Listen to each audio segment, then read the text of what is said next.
At 9:48 p.m. on the 10th of December 2021, a tornado entered the southern edge of Princeton, Kentucky. It had already been on the ground for 20 minutes, crossing the state line from Tennessee into Graves County, tearing through the town of Mayfield, and now it was moving northeast at roughly 55 miles per hour. The city of Princeton, population just over 6,000, had received its first tornado warning at 9:28 p.m. that gave residents exactly 20 minutes before the storm reached their homes. In some parts of town, the warning arrived later. In others, it never came at all. At 9:50 p.m., the tornado passed directly over the Princeton Medical Center. The hospital lost power. Staff rushed patients into interior hallways. The roar of the wind was described by survivors as a constant low rumble that became a high-pitched scream as the vortex passed overhead. Windows shattered, ceiling tiles fell. The building shook, but it held. Outside, the storm was not so merciful. At 9:52 p.m., the tornado struck the Princeton Health and Rehabilitation Center, a nursing home located on the north side of town.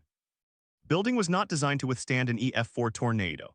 The roof was torn off, walls collapsed inward, residents in their beds were thrown into debris. First responders arrived within minutes, but the scene was chaotic. Power was out. Roads were blocked by fallen trees and overturned vehicles. Cell phone service was intermittent. The search for survivors continued through the night. At 10 p.m., the tornado exited Caldwell County and continued into Hopkins County, heading toward Dawson Springs. In Princeton, the damage was catastrophic. Nearly 200 structures were destroyed. Hundreds more were damaged. Water mains were broken. The city's water tower had collapsed. Gas leaks were reported across the area. Emergency crews from surrounding counties began to arrive, but they were hampered by the darkness and the debris. The National Weather Service would later survey the damage and assign a preliminary rating of EF4 with estimated peak winds of 190 miles per hour. What happened? The tornado that struck Princeton was part of a larger outbreak that produced at least 66 tornadoes across the central and southern United States on December 10 and 11, 2021. The storm system that spawned these tornadoes was unusually powerful for December. A strong low-pressure system moved across the plains, pulling warm, moist air north from the Gulf of Mexico. At the same time, a powerful jet stream brought cold, dry air from the west. The combination created a highly unstable atmosphere, with strong wind shear that allowed thunderstorms to rotate and produce long-track tornadoes. The specific supercell that produced the Princeton tornado began its life in northeastern Arkansas. It moved east into Tennessee, then turned northeast into Kentucky. Radar data showed the storm maintaining its rotation for hours. The tornado itself stayed on the ground for approximately 128 miles, cutting a path across 4 counties in western Kentucky. It was one of the longest-track tornadoes in Kentucky history. Investigators from the National Weather Service in Paducah conducted damage surveys over the following days. They used satellite imagery, drone footage, and on-the-ground assessments to map the tornado's path and estimate its intensity. The damage in Princeton was consistent with EF4 winds. Structures that were well-anchored and built to code were leveled. Vehicles were tossed hundreds of feet. Trees were debarked and stripped of branches. The direction of fallen debris confirmed a complex wind pattern, including evidence of multiple vortexes within the main funnel. The investigation also focused on the warning system. The National Weather Service had issued a tornado warning for Caldwell County at 9:28 p.m. That warning was based on radar indications of rotation and was transmitted through the emergency alert system. In Princeton, outdoor sirens were activated by county emergency management. However, sirens are designed to be heard by people outdoors. Inside homes with television or radio on, the warning might not reach sleeping residents. And many people had already gone to bed since the storm was arriving late on a Friday night in December. At the nursing home, the staff had received the warning. They began moving residents into hallways, but the pace was slow. Some residents were bedridden and required assistance. Others had dementia and did not understand what was happening. The tornado arrived before everyone could be moved into safer locations. In the aftermath, 6 residents of the nursing home died. That number contributed to the total 21 fatalities in Caldwell County that night. The question that lingered after the storm was whether more could have been done. The National Weather Service had issued the warning with a lead time of 20 minutes. That was within the agency's performance targets. But lead time alone does not guarantee safety. People need to receive the warning, understand it, believe it, and act on it. In rural areas, cell phone alerts may not reach everyone. Television broadcasts can be disrupted by power outages. Sirens may not be heard indoors.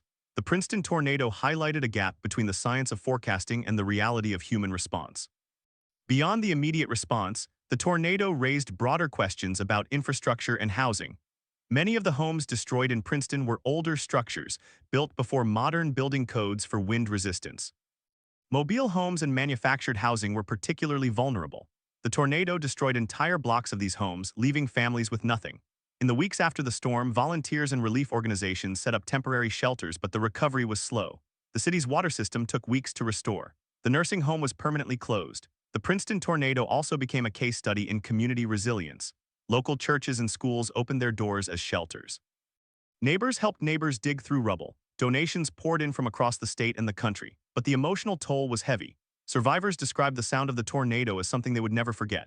The loss of life, the destruction of homes, the disruption of daily life, these effects lasted long after the debris was cleared. Why does the Princeton tornado still matter? Because it was not an isolated event. The December 2021 outbreak was one of the deadliest in Kentucky history. It killed 77 people across the region. It destroyed thousands of structures. It cost billions of dollars in damage. And it happened in a month when tornadoes are typically rare. Climate scientists noted that warmer temperatures in the Gulf of Mexico may have contributed to the unusual strength of the storm system. The outbreak raised questions about how communities should prepare for severe weather in a changing climate. For those who lived through it, the Princeton tornado is a defining moment. It is a story of warning, of seconds that mattered, of choices made in the dark. And it is a story that continues to shape how meteorologists, emergency managers, and city planners think about tornado safety in the United States. At 10:15 p.m. on December 10, 2021, the National Weather Service in Paducah received the first ground reports from Caldwell County. Emergency managers described scenes of complete devastation. The tornado had carved a path roughly 3/4 of a mile wide through the heart of Princeton. Houses reduced to slabs. Trees snapped at the base. Vehicles crumpled and thrown into fields. The initial reports were fragmentary, relayed over radio by first responders who were themselves navigating darkness and debris. There was no confirmed casualty count yet. That would come in the hours before dawn. At 10:30 p.m., the Hopkins County Emergency Management Office began receiving calls from Dawson Springs, a city about 15 miles northeast of Princeton. The same supercell had re-intensified and was now producing another tornado. In Dawson Springs, the damage would be even worse, but in Princeton, the immediate focus was on search and rescue. The nursing home was the priority. Firefighters from Princeton and nearby communities worked by flashlight, moving rubble by hand. They could hear voices beneath collapsed walls. They pulled survivors out one by one. The last person was rescued from the nursing home at 11:47 p.m. 6 residents did not survive. At 12:05 a.m. on December 11th, the Caldwell County coroner arrived at the nursing home. The scene was quiet now, but the work was far from over. The coroner's team began the grim process of identifying victims and notifying families. Power was still out. The only light came from emergency vehicles and handheld lamps. The temperature had dropped into the mid-30s. Survivors were being transported to hospitals in Hopkinsville and Madisonville. The closest hospital, Princeton Medical Center, was operating on generator power and could only handle the most critical cases. At 1:30 a.m., the National Guard was activated by the governor of Kentucky. Troops began arriving in Princeton by mid-morning. They set up checkpoints, cleared roads, and assisted with search operations. By sunrise, the full scale of the damage was visible from the air. Aerial photographs showed a swath of destruction that stretched from the southwest corner of Caldwell County through Princeton and into the rural farmland beyond. Entire neighborhoods were unrecognizable. The water tower lay crumpled on the ground like a crushed soda can. The roof of the high school had been torn off. The elementary school was damaged. The county courthouse lost its clock tower. At 8 a.m. on December 11th, the National Weather Service sent its first damage survey team to Princeton.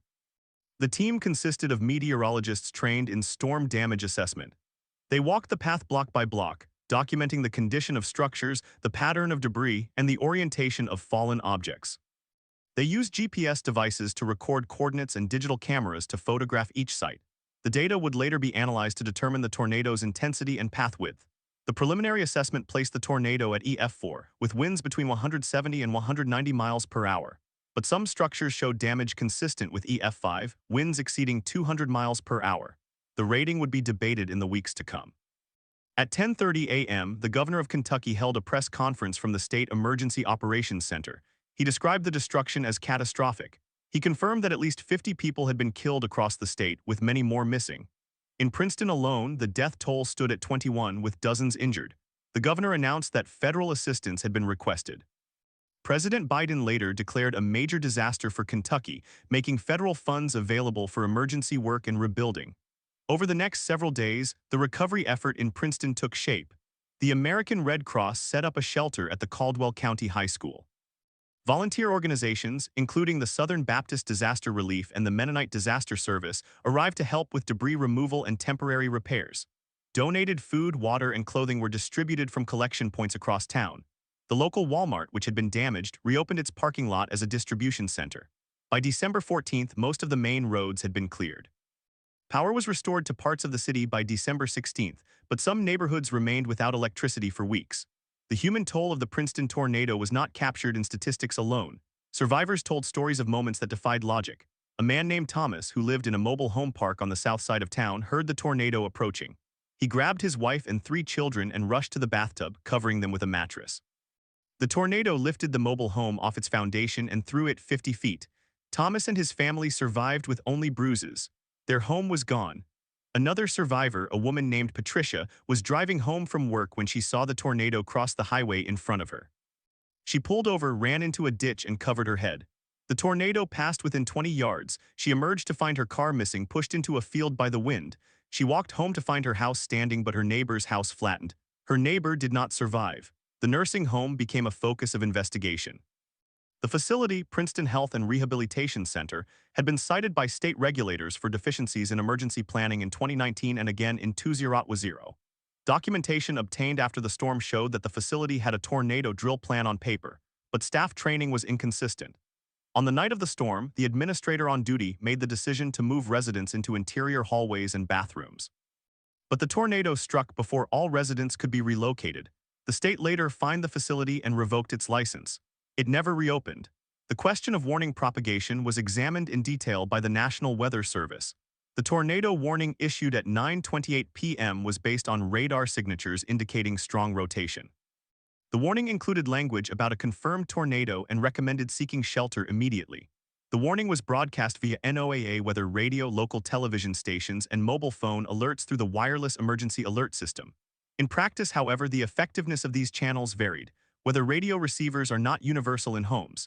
Cell phone alerts rely on cellular towers, which can be damaged by the storm itself. Television stations may preempt programming, but not everyone is watching at 9:30 p.m. on a Friday. In Princeton, many residents reported not hearing the warning until the storm was already upon them. The tornado also exposed a gap in how warnings are communicated to vulnerable populations. Residents of the nursing home depended on staff to relay alerts, but staff were responsible for dozens of residents with varying levels of mobility. The time required to move everyone to safe locations was longer than the lead time provided. This reality is not unique to Princeton. Nursing homes, hospitals, schools, and other congregate care facilities face structural challenges in severe weather response. The state of Kentucky later conducted a review of all licensed nursing homes, requiring updated emergency plans and more frequent drills. Beyond the human cost, the Princeton tornado left a mark on the built environment. The damage to infrastructure, water systems, power grids, roads, and communications highlighted the vulnerability of small cities to extreme weather. Princeton's water system, already aging, suffered catastrophic failure. The water tower collapsed. Main lines were ruptured. The city had to issue a boil water advisory that lasted for weeks. The Federal Emergency Management Agency provided funding for repairs, but the process was slow. Some residents were without running water for more than a month. The economic impact was severe. Caldwell County lost a significant portion of its housing stock. Property values plummeted in affected areas. Businesses that survived the storm faced weeks of lost revenue. The nursing home closure meant the loss of dozens of jobs. The local school district had to relocate students from damaged buildings. The long-term recovery would take years. By 2023, only about half of the destroyed homes had been rebuilt. Many families had left the area, unable to wait for insurance payouts or construction permits. The tornado also raised questions about preparedness for an era of changing weather patterns. December tornadoes are not unprecedented, but the intensity and longevity of the December 2021 outbreak were unusual. Research published in 2022 by scientists at Northern Illinois University linked the outbreak to a combination of La Niña conditions and above-average sea surface temperatures in the Gulf of Mexico. The study found that the atmospheric conditions on December 10th were more typical of spring than winter. The implication was clear. As the climate warms, the seasonal window for severe thunderstorms may expand, bringing tornadoes to regions and months where they were previously rare. For meteorologists, the Princeton tornado became a case study in the limits of warning science. The 20-minute lead time was based on radar detection, but the storm developed so quickly that even 20 minutes was barely enough. The supercell that produced the tornado had formed in less than an hour. The rotation intensified rapidly. By the time the warning was issued, the tornado was already on the ground. There was no opportunity for a watch to precede the warning. This compressed timeline is becoming more common as storm behavior changes. In the aftermath, the National Weather Service revised its procedures for communicating with emergency managers in Kentucky. A new system of real-time chat groups was established to allow faster dissemination of radar updates. The agency also expanded its use of storm spotter networks in rural areas, but these improvements cannot guarantee that every person in a tornado's path will receive and act on a warning. The human factor remains the weakest link. The Princeton tornado also changed the way the community thinks about resilience. In the years after the storm, Caldwell County passed a new ordinance requiring all new homes to be built to International Residential Code standards for wind resistance, including hurricane straps and impact-resistant windows. The county also invested in a backup generator for the Emergency Operations Center and a new siren system with voice capabilities. These are incremental changes, but they represent a shift from reactive to proactive planning. For the families of the 21 people who died in Princeton, no amount of infrastructure improvement can undo the loss. The names of the victims were read aloud at a memorial service held on December 18, 2021 at the Caldwell County High School Gymnasium. The governor attended. The National Weather Service flew a flag at half-staff. Survivors held candles. The service lasted 2 hours. It was broadcast on local radio and streamed online. Afterward, the families gathered in a cold rain to lay flowers at the site where the nursing home once stood. What remains is a story of a small city that faced an extraordinary storm and survived, but at a terrible cost. The Princeton tornado is not a story of system failure in the way of a plane crash or a building collapse. The warnings were issued. The sirens sounded. The staff at the nursing home did what they could. The meteorologists did their job. The failure was not a single mistake, but a collection of vulnerabilities: an aging infrastructure, a vulnerable population, a rural warning network with gaps, and a storm that defied seasonal expectations. The tornado that hit Princeton on December 10, 2021 was not the strongest or the deadliest in the outbreak. It was, however, the one that most clearly illustrated the distance between a warning and a response. 20 minutes. That was the gap between knowing and acting. In that gap, lives were lost. And in that gap, the work of understanding and improving tornado safety continues. At 9:27 p.m. on December 10, 2021, the rotation on radar intensified beyond what forecasters at the National Weather Service in Paducah had seen in years. The velocity couplet, the signature of a mesocyclone, showed winds approaching 150 knots at the level of the radar beam. The storm was 3 miles southwest of Princeton. The warning had already been issued, but the warning coordination meteorologist later noted that the rotation tightened so rapidly that the warning was essentially simultaneous with the tornado's touchdown. There was no buffer. At 9:28, the tornado crossed the Cumberland River. The river was low for December, the banks muddy from a dry autumn. The tornado picked up water and mud, creating a dark brown column that was visible from the highway. A truck driver on Interstate 69 saw it. He pulled over and called 911. The dispatcher logged the call at 9:28 and 40 seconds. The tornado was now moving northeast at 55 miles per hour. It had been on the ground for less than 3 minutes. At 9:29, the first structures were hit. A farmhouse on State Route 139 lost its roof. The occupants, a couple in their 60s, had taken shelter in the basement. They survived. The house did not. Debris from the farmhouse was later found 2 miles away in a field belonging to a grain elevator. The tornado was widening. Its damage path, later measured at 3/4 of a mile, began to consume homes and trees. At 9:30, the tornado entered the Princeton city limits. The city's water tower was the first major landmark to fall. The steel legs buckled under the force of the wind, and the tank collapsed onto a nearby automotive repair shop. The shop was empty. No one was injured there, but the collapse severed the main water line for the city's eastern side. Water pressure dropped immediately. Fire hydrants in the affected area became useless. This would become a critical problem within minutes. At 9:31, the tornado struck the Princeton Health and Rehabilitation Center. The building was a single-story brick structure built in the 1970s. It had a flat roof and no basement.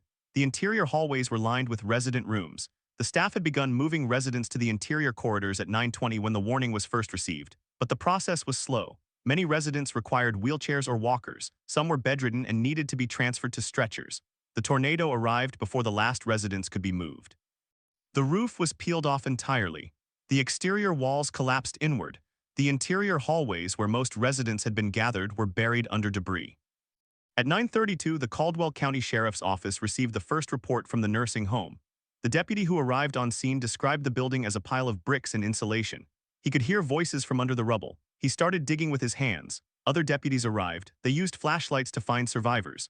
The first person pulled out was a nurse's aide who had been thrown into a janitor's closet. She had a broken arm but was conscious. She told the deputy that she had been holding a resident's hand when the wall came down. She did not know if the resident survived. At 9:33, the tornado continued northeast. It crossed Main Street, destroying a bank, a hardware store, and a gas station. The gas station's underground tanks were ruptured. Diesel and gasoline leaked into the storm drain system. The smell of fuel spread through the neighborhood. The fire department arrived but could not use water because the hydrants were dry. They had to rely on tanker trucks from the county, which took 15 minutes to arrive. At 9:34, the tornado passed through a residential area known as the College Heights subdivision. 32 homes were damaged or destroyed. A family of 4 had taken shelter in an interior bathroom. The bathroom was the only room left standing. The rest of the house was scattered across the yard. The father later said he held the children under his body while the roof sailed away. He suffered a concussion from a falling beam. The children had minor cuts. The mother was unharmed. They were rescued by neighbors who had survived in their own basements. At 9:35, the tornado exited the Princeton city limits. It continued northeast toward the small community of Dyer Hill. The damage path would extend for another 7 miles before the tornado lifted, but the worst was over for Princeton. In 7 minutes, the tornado had killed 21 people and injured over 60. It had destroyed more than 100 buildings. It had left a city without water, without power, and without a functioning nursing home. What happened in those 7 minutes was not a failure of warning technology. The warning was issued, the sirens sounded, the staff acted, but the gap between the warning and the impact was too small for the most vulnerable. The National Weather Service later calculated that the average lead time for tornado warnings in the United States is 14 minutes. On December 10, 2021, in Princeton, Kentucky, the lead time was 20 minutes. That was not the problem. The problem was that 20 minutes was not enough to move 84 elderly residents to safety in a building that was not designed to withstand an EF3 tornado. Investigators from the National Weather Service and the Kentucky Division of Emergency Management conducted a damage survey the next day. They rated the tornado as EF3 on the enhanced Fujita scale, with peak winds estimated at 150 miles per hour. The path length was 14 miles. The maximum width was 1 mile. The survey team noted that the damage to the nursing home was consistent with high-end EF3 winds. The building had not been retrofitted to modern wind standards. The state building code at the time did not require tornado shelters in nursing homes. That would change. The investigation into the nursing home's emergency response was led by the Kentucky Cabinet for Health and Family Services. Their report, released in March 2022, found that the facility had a written emergency plan, but the plan had not been practiced in a full-scale drill since 2009. The plan called for moving residents to the interior hallways and bathrooms. However, the report noted that the hallways had large windows on one side, which made them vulnerable to debris penetration. The bathrooms were small and could not accommodate all residents. The staff, under the direction of the administrator, made a reasonable decision to use the hallways, but the building itself was the limiting factor. The report also found that the facility did not have a NOAA weather radio. The administrator relied on a smartphone app for weather alerts. The app issued the warning at 9:28 p.m. The staff began the relocation at 9:20 p.m. based on a call from the County Emergency Management Office. That call was made immediately after the warning was issued. The staff had 8 minutes to move 84 residents. On a good day, moving that many people would take 30 minutes. On a Friday night with limited staff, it was impossible. The state fined the nursing home's parent company, Princeton Healthcare LLC, $300,000. The company chose not to appeal. The facility's license was revoked. The building was demolished in April 2021. The site remained vacant for over a year. In 2023, the city of Princeton purchased the land with the intention of building a small park and memorial. The memorial was dedicated in December 2023, 2 years after the storm. It listed the names of the 21 victims. It also included a bench and a plaque explaining what happened. The human cost of the Princeton tornado extended beyond the deaths. Many survivors experienced long-term psychological trauma. A study conducted by researchers at the University of Kentucky in 2022 surveyed survivors in Caldwell County. It found that nearly 40% of respondents met the criteria for post-traumatic stress disorder 6 months after the rate was higher among those who had lost family members or who had been inside the nursing home. The study also found that access to mental health care was limited in the rural county. There was no full-time psychiatrist within 30 miles. The nearest counseling center was in Hopkinsville, which was a 45-minute drive. The economic recovery was slow. The total property damage in Caldwell County was estimated at $50 million. Insurance payouts covered about 60% of that amount. The rest came from state and federal disaster assistance and from donations. The United Way of Kentucky raised $2 million for long-term recovery. The money was used to help families rebuild homes, replace vehicles, and cover medical expenses. But the process was bureaucratic. Some families waited over a year for their applications to be processed. The tornado also exposed gaps in the communication chain between the National Weather Service and the public. The wireless emergency alert system sent the warning to cell phones in the affected area, but the signal was dependent on cell towers. One of the towers near Princeton was damaged by the tornado itself, causing some residents to receive the alert after the storm had passed. Other residents reported that their phones did not make a sound because they had set their devices to silent or because the alerts were blocked by older phone models. The Federal Communications Commission later reviewed the effectiveness of the alert system in rural areas and recommended improvements to tower redundancy. The outdoor warning sirens in Princeton were activated manually by the county emergency manager. The sirens were tested every Saturday at noon. On the night of the tornado, the emergency manager activated them at 9:26 p.m., 2 minutes before the tornado struck. The sirens were audible in most parts of town, but the sound did not carry well into the nursing home, which had thick brick walls and double-pane windows. Residents in the back wing of the building did not hear the sirens. The staff relied on the smartphone alert and the call from the emergency management office. The National Weather Service also analyzed the storm's rapid intensification. The supercell that produced the Princeton tornado was part of a larger system that had generated tornadoes earlier that evening in Missouri and Tennessee. The storm moved into Kentucky at around 8:30 p.m. It initially showed weak rotation. By 9 p.m., the rotation strengthened. By 9:15 p.m., the radar signature became classic for a tornadic supercell. But the tornado did not touch down until 9:26 p.m. The time between first indication of strong rotation and touchdown was 11 minutes. The warning was issued at 9:28 p.m., 2 minutes after touchdown. This meant that the warning was based on confirmation of a tornado on the ground, not on radar detection of rotation.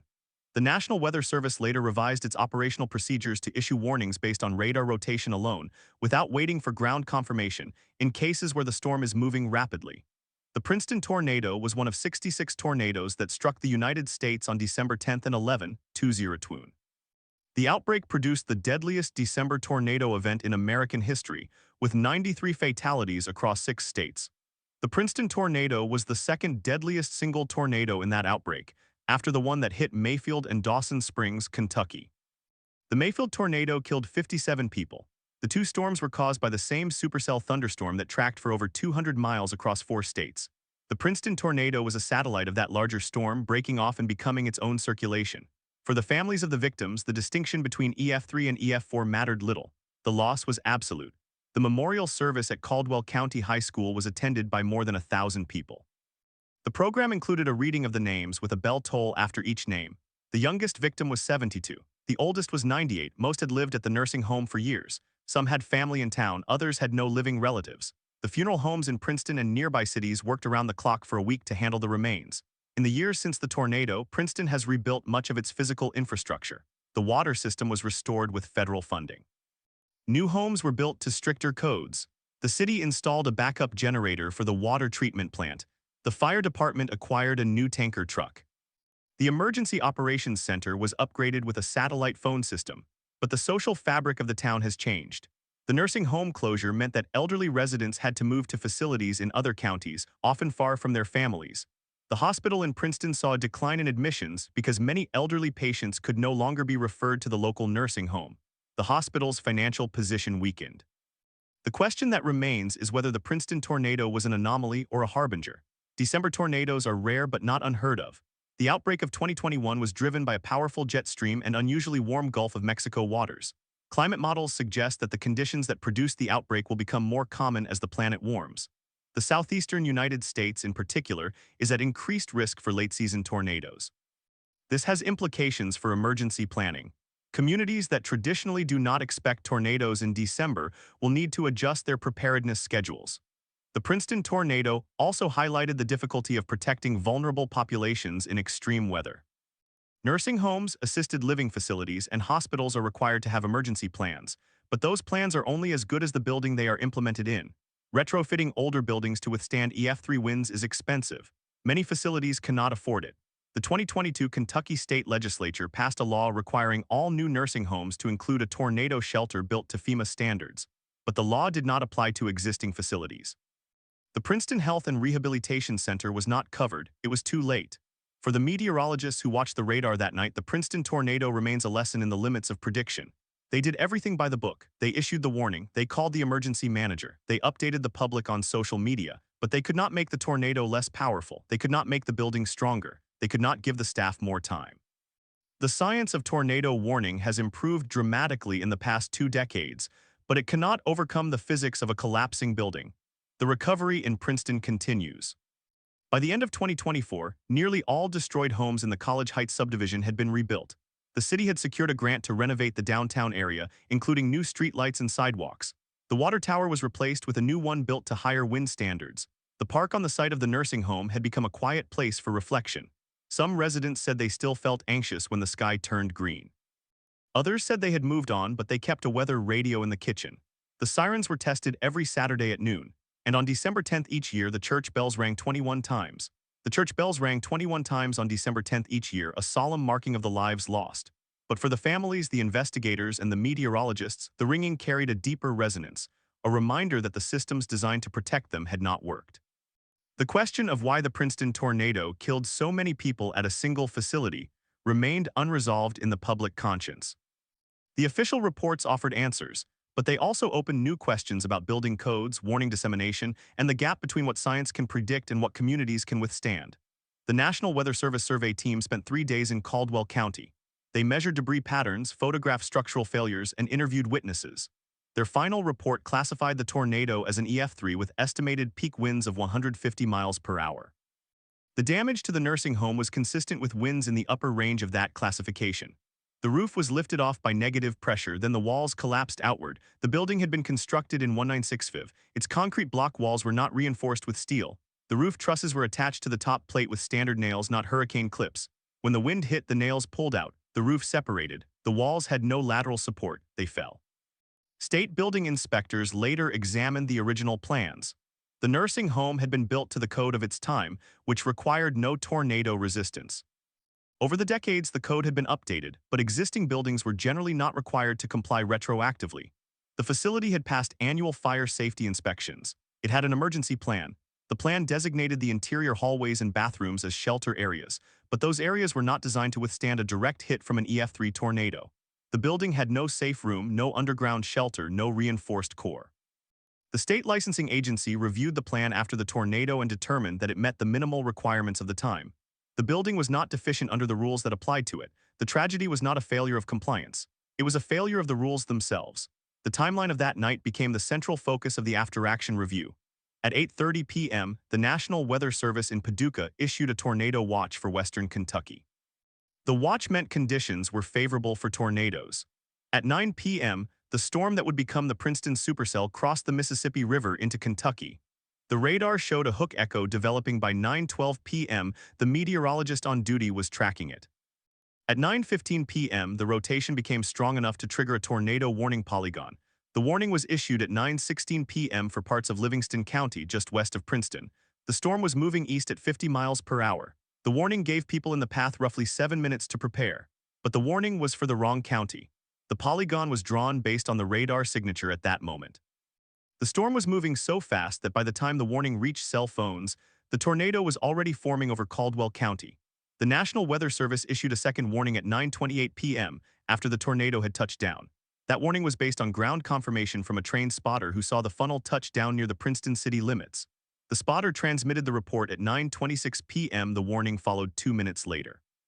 By that time, the nursing home was being destroyed.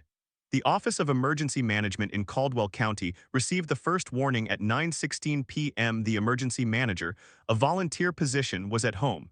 He received the alert on his personal cell phone. He drove to the Emergency Operations Center, which was in the basement of the county courthouse. He activated the outdoor sirens at 9:26 p.m., but the sirens were located on poles along the main streets. The nursing home was a quarter mile from the nearest siren. The sound was attenuated by the building's thick walls. Residents in the back wing did not hear it. The nursing home staff had a weather radio in the administrative office. The radio was powered by a battery backup, but the battery had not been replaced in 2 years. On the night of the tornado, the radio did not sound. The staff later testified that they relied primarily on their personal cell phones. 2 staff members had the wireless emergency alert enabled. They received the 9:28 p.m. warning. One of them shouted for everyone to take cover. By then, the wind was already shaking the building. The lights flickered, the roof lifted, the walls collapsed. The entire event lasted less than 10 seconds. The one resident who survived was a woman named Betty who had been in the hallway near the nurse's station. When the roof lifted, she was thrown clear of the debris. She landed in the parking lot conscious with a broken arm and a concussion. She later told reporters that she did not remember the sound. She remembered the air being sucked out of the room and then she was outside. She was the only resident who was not pinned under rubble. The 3 staff members who survived were in a storage closet that had a reinforced door. They huddled together. The door held. They emerged after the wind stopped to find the building flat. The rescue effort began within minutes. Neighbors in the College Heights subdivision heard the roar and walked toward the building. They found the parking lot filled with debris. They called 911. The first fire engine arrived at 9:32 p.m. The county search and rescue team arrived at 9:40 p.m. They used chainsaws and crowbars to cut through the wreckage. The first survivors were pulled out by 9:50 p.m., but the darkness made the search slow. The power was out. The firefighters used flashlights and headlamps. They called out. They listened for voices. Some voices came from under 2 feet of brick and roof trusses. The last living person, a staff member who had been pinned under a collapsed wall, was rescued at 11:15 p.m. After that, the search became a recovery operation. The medical examiner's office worked through the night. The bodies were taken to a temporary morgue set up at the county fairgrounds. Identification was difficult because many of the victims had been crushed.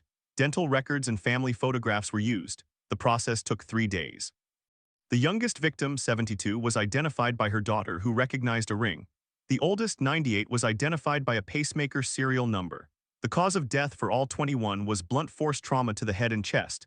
The average age of the deceased was 86. In the aftermath, the question of responsibility became a legal and ethical debate. The families of the victims filed civil lawsuits against the nursing home's corporate owner, the building's architect, and the county emergency management office. The lawsuits alleged negligence in the building's design, failure to maintain the weather radio, and delays in siren activation. The corporate owner settled out of court in 2023 for an undisclosed amount. The architect argued that the building had met the code of its era. The court dismissed the case against the architect.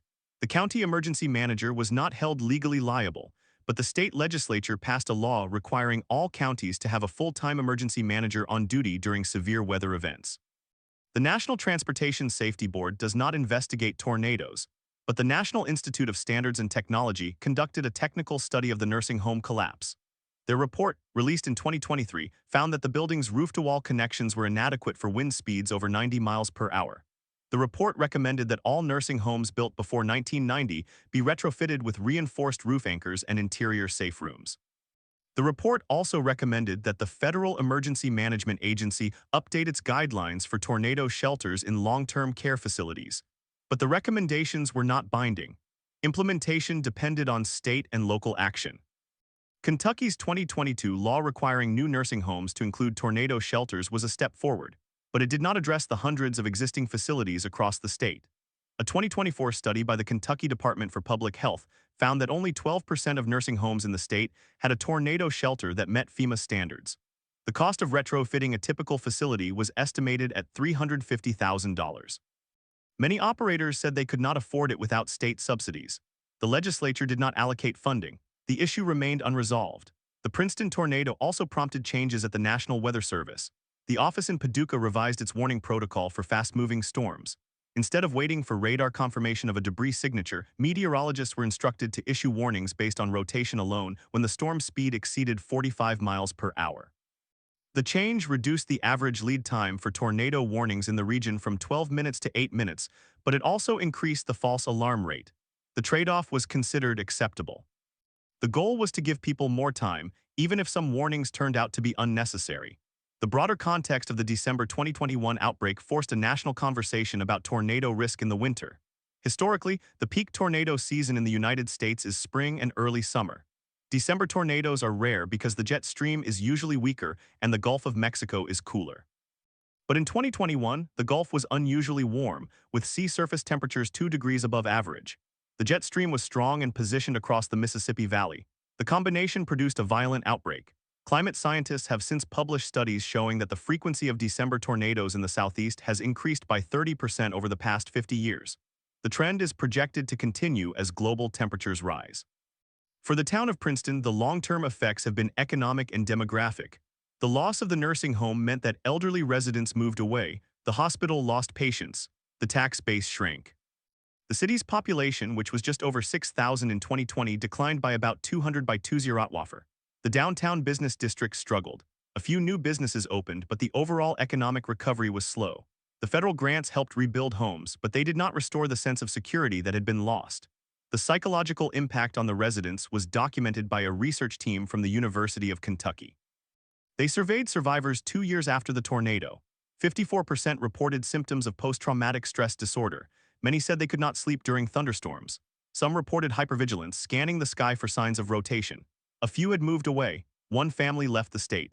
The research concluded that the tornado's rapid onset and the high death toll at the nursing home had created a community-wide trauma that would take generations to heal.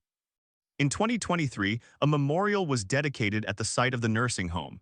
A granite stone with the names of the 21 victims was placed in the center of the park. The names were etched in alphabetical order. Beside each name was a date of birth and a small symbol indicating their role, a cross for the residents, a heart for the staff. On the anniversary of the tornado, a candlelight vigil is held. The mayor speaks. The church bells ring. The names are read aloud.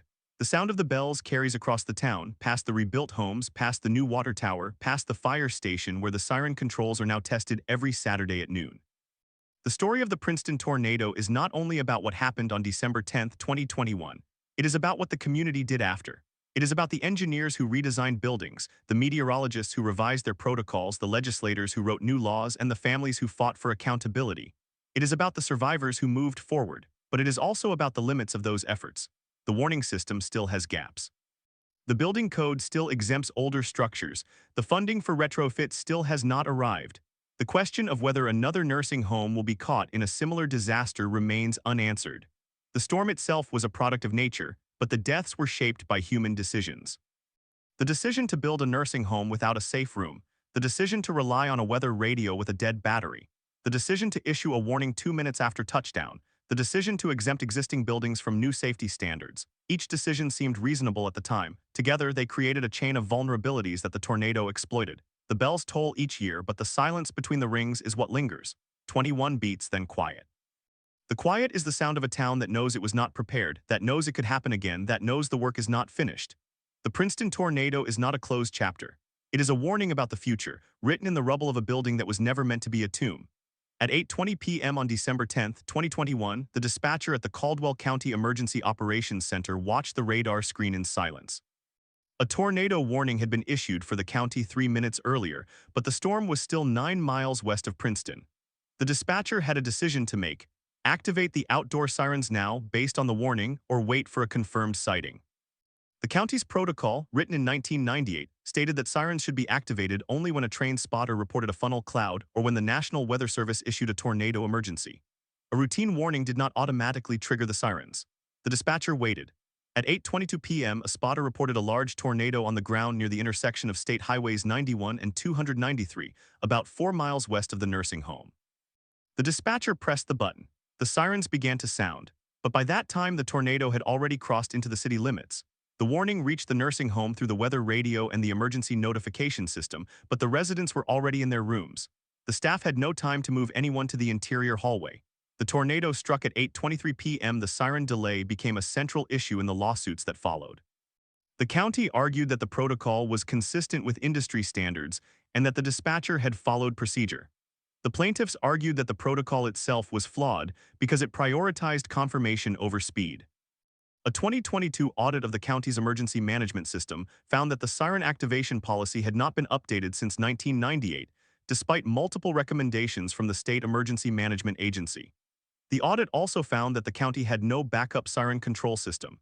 If the primary system failed, the sirens could only be activated manually by a dispatcher driving to each siren location. There were 12 sirens in the county, spread over 340 square miles. The first person to arrive at the nursing home was a volunteer firefighter named David. He lived 2 blocks away. He had been watching the radar on his phone when the power went out. He grabbed a flashlight and his turnout coat and ran toward the sound. When he reached the building, he found the front wall collapsed onto the sidewalk. The roof was gone. He could hear people calling for help from inside the pile of concrete and steel. He began pulling debris off a woman who was lying face down in the parking lot. She was alive. He stayed with her until the first ambulance arrived 10 minutes later. He later said he did not realize the building was a nursing home until he saw a wheelchair under a slab of drywall. He said the silence after the storm was worse than the noise. David and other first responders worked through the night. They did not have heavy equipment. They used crowbars, chainsaws, and their hands. By midnight, they had extracted 14 survivors. At 2 a.m., a search and rescue team from the Kentucky National Guard arrived with thermal imaging cameras and canine units. They found the remaining victims. The last body was removed at 5:47 a.m. It was a woman in her 90s who had been in her bed when the roof collapsed. Her room had been on the west side of the building, directly in the path of the tornado's strongest winds. The investigation later determined that the roof-to-wall connection in that section had failed at a wind speed of approximately 110 miles per hour, well below the tornado's estimated peak of 165 miles per hour. The National Institute of Standards and Technology investigation, released in 2023, provided a detailed breakdown of the structural failure. The nursing home had been built in 1988 under the Kentucky Building Code of that year. The code required roof anchors to withstand uplift forces of 90 miles per hour, but the actual wind load on the roof during the tornado was nearly twice that. The anchors were toe-nailed truss connectors, a method that had been common in the 180s but was later deemed inadequate for high wind areas. The investigation found that the connectors failed in tension, pulling the trusses away from the exterior walls. Once the roof was gone, the walls collapsed outward. The interior non-load-bearing walls then collapsed under the debris. The safe room, if one had existed, would have needed to be a separate structure with reinforced concrete walls and a steel door. The building had no such room. The report also examined the emergency response timeline. It found that the weather radio in the nursing home had not been set to the correct county code. The radio was programmed to receive alerts for Caldwell County, but the National Weather Service had issued the warning under a geographical polygon that included only part of the county. The radio did not sound for the polygon-based warning because the system required a county-wide alert. The report recommended that nursing homes use multiple redundant notification methods, including cell phone apps, SMS text alerts, and direct calls from emergency management. The nursing home had a phone tree, but the tree required staff to make calls manually. During the response, the staff were unable to reach the supervisor who held the master list of resident medical needs. In the months after the report, the Kentucky General Assembly held hearings on nursing home safety. The testimony was emotional. Family members of the victims described receiving phone calls from their loved ones during the storm. One woman testified that her mother, a resident, had called her at 8:20 p.m. and said the lights were flickering. The daughter told her to go to the hallway. The mother said she could not walk without her walker, and the walker was on the other side of the room. The call ended at 8:23 p.m. The daughter drove to the nursing home, but was stopped by police at a roadblock. She waited until dawn. When she identified her mother's body, she recognized her by the pattern on her nightgown. The hearings resulted in House Bill 412, which was signed into law in March 2003. The bill required all new nursing homes to include a storm shelter that met FEMA 361 standards. It also required existing facilities to conduct a vulnerability assessment and submit a plan for retrofitting within 5 years. But the bill did not require the retrofits to be completed. It only required the plan. The funding for retrofits was left to the facility operators. The state allocated $10 million in grants for the first year, but the estimated total cost for all nursing homes in Kentucky was over $250 million. By 2024, fewer than 5% of facilities had applied for the grants. The Princeton tornado also exposed a gap in the National Weather Service's warning system. The storm had produced a debris signature on radar at 8:18 p.m., but the signature was not recognized by the automated algorithm because the storm was moving so fast that the algorithm treated it as an anomaly. The warning was issued by a human meteorologist who saw the rotation on the radar but did not have the debris signature to confirm. The decision to issue the warning came at 8:15 p.m., but the process took 2 minutes. By then, the tornado was already on the ground. The meteorologist later said that if the algorithm had been more sensitive, the warning could have been issued at 8:13 p.m. That would have given the nursing home 10 minutes instead of 8. In the years since, the National Weather Service has updated its radar algorithms to better detect fast-moving mesocyclones. The new system, called MRMS, was deployed in 2023 and has improved lead times by an average of 2 minutes for storms over 45 miles per hour. But the improvement is statistical, not absolute. The lead time for the Princeton tornado, if it happened again today, would be about 8 minutes, assuming the same storm speed and rotation. That is still not enough for a nursing home to evacuate residents. The only reliable protection is a safe room. The broader story of the Princeton tornado is one of systemic fragility. The warning system worked as designed, but the design assumed that people could take shelter quickly. The building code worked as designed, but the code was written for a different climate. The emergency management protocol worked as designed, but the protocol prioritized verification over speed. The series of decisions, each rational in isolation, created a cascade of failures that ended in death. The town of Princeton has rebuilt, but the scars remain. The nursing home site is now a park with benches and a flagpole. On the anniversary of the tornado, the mayor reads the names of the 21 victims. The list includes Mary, age 72, who was a retired schoolteacher. She had been living at the nursing home for 3 years after a stroke. Her daughter, a nurse, had moved to Princeton to be near her. The list includes Henry, age 98, a World War II veteran who had no surviving family. His funeral was attended by members of the local American Legion Post, who did not know him but felt they should honor him. The list includes Patricia, age 78, a former waitress at the diner on Main Street. She had made the coffee at the nursing home every morning for the residents. The names are read and the bells ring. The sound fades into the hills. The work of preventing the next disaster continues slowly, imperfectly, one recommendation at a time, one budget request at a time, one code update at a time. The Princeton tornado did not change everything. It changed enough to matter, but not enough to guarantee safety. The warning remains written in the silence between the rings. At 8:15 p.m. on December 10, 2021, the National Weather Service in Paducah issued a tornado warning for central Caldwell County. The warning was based on a radar-indicated rotation in a supercell moving northeast at 55 miles per hour. At that moment, the tornado was on the ground, cutting a path through farmland south of Princeton. The warning text read, "This is a particularly dangerous situation. Seek shelter immediately." But the polygon that defined the warning area did not extend as far north as the nursing home on West Main Street. The polygon ended 1 mile south of the facility. The reason was simple. The rotation was intensifying so rapidly that the meteorologist's judgment placed the track slightly south of where it eventually went. The tornado made a subtle northward jog as it entered the town limits, a deviation that radar data later showed was caused by a rear flank downdraft pushing the circulation north. The deviation was approximately 800 yards over a distance of 3 miles. On the scale of a tornado track, that is negligible. On the scale of a building with immobile residents, it was the difference between a warning received and a warning missed.